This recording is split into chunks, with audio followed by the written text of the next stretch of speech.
La caída de Roma. Siempre nos cuentan la misma historia, ¿verdad? Bárbaros a las puertas, un imperio viejo y cansado.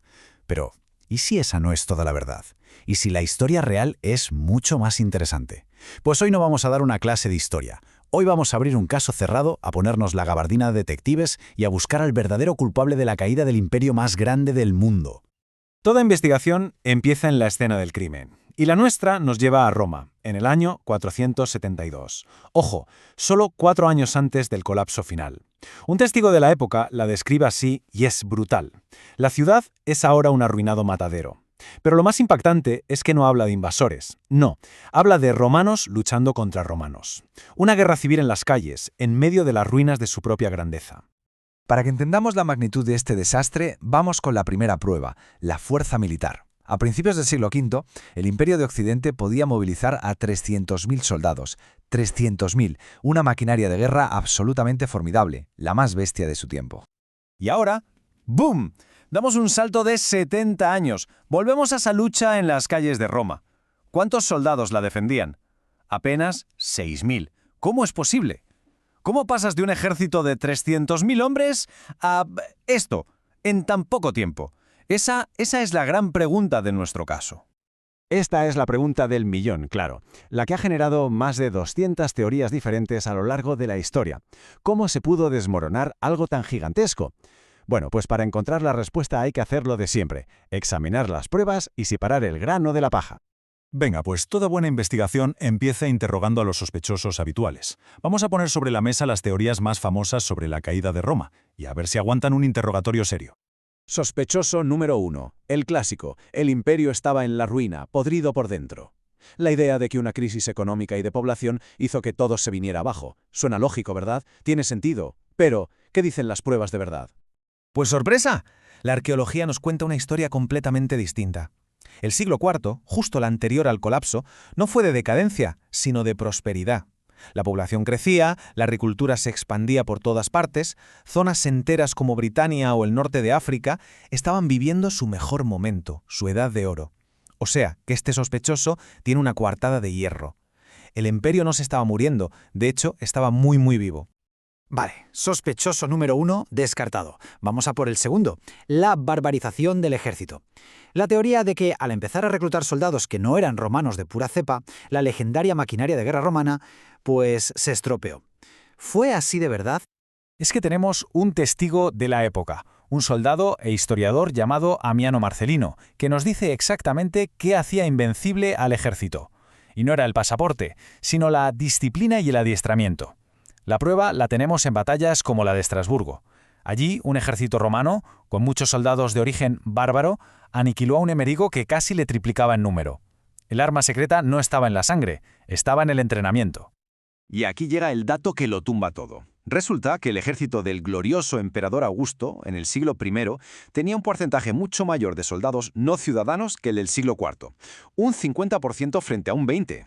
Está clarísimo que el problema no era de dónde venían los soldados. La clave tenía que estar en otro sitio.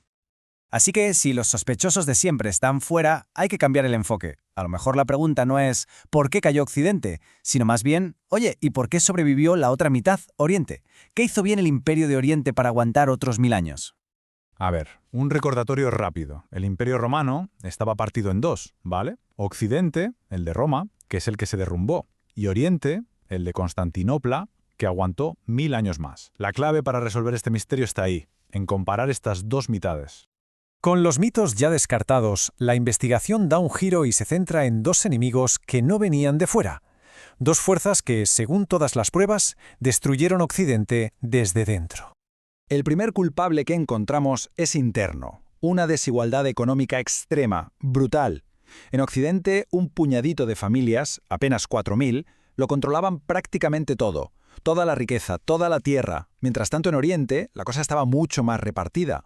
Y ojo, porque esta diferencia no es un detalle sin más. Es la raíz de toda la debilidad de Occidente.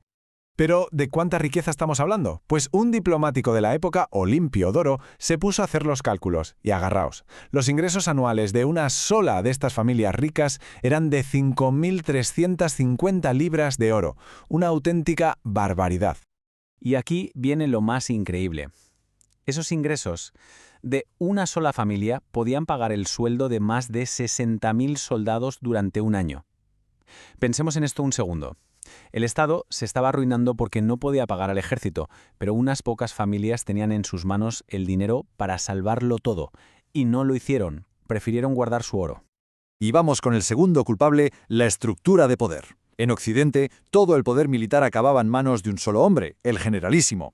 En Oriente fueron mucho más listos, repartieron el mando entre 5 generales. El resultado, mientras en Oriente se controlaban unos a otros, en Occidente habían creado un puesto tan absurdamente poderoso que todo el mundo estaba dispuesto a matar y a destruir el imperio si hacía falta para conseguirlo. Y así, Occidente entró en una espiral de autodestrucción. Las élites ricas, que encima no pagaban impuestos, se mataban entre ellas por el control del ejército. Y mientras tanto, el Estado estaba paralizado. El resultado fue un desastre. Por ejemplo, ¿se perdió África, el granero del imperio, por una gran derrota? No, se perdió porque los generales romanos estaban demasiado ocupados en sus propias guerras civiles como para defenderla. Y así llegamos al final de la investigación. Con todas las pruebas sobre la mesa, el veredicto es demoledor. La caída de Roma fue, sin duda, una herida autoinfligida. Es que los últimos años son la crónica de un suicidio anunciado. En el 439 se pierde África, y con ella la pasta. 15 años después, el propio emperador, por puros celos, asesina a su mejor general, el que había parado a Atila. Para cuando llega el 476, la fecha oficial del fin es solo el punto final. El imperio llevaba años desangrándose por sus propias manos. Así que la conclusión es clara. Al Imperio Romano de Occidente no lo asesinaron los bárbaros. No, fue un suicidio. Un suicidio lento, sí, pero cometido por su propia clase dirigente. La ambición desmedida por el dinero y el poder de sus senadores, de sus generales y de sus emperadores fue el veneno que acabó con todo. Al final, la historia de la caída de Roma es mucho más que historia, es una advertencia. Nos pregunta qué pasa cuando la desigualdad se dispara y las luchas internas de una élite se ponen por delante del bien común. ¿Qué lecciones podemos sacar hoy de esa herida autoinfligida hace más de 1500 años? La respuesta, quizá, es más relevante ahora que nunca. Gracias por acompañarnos en esta investigación.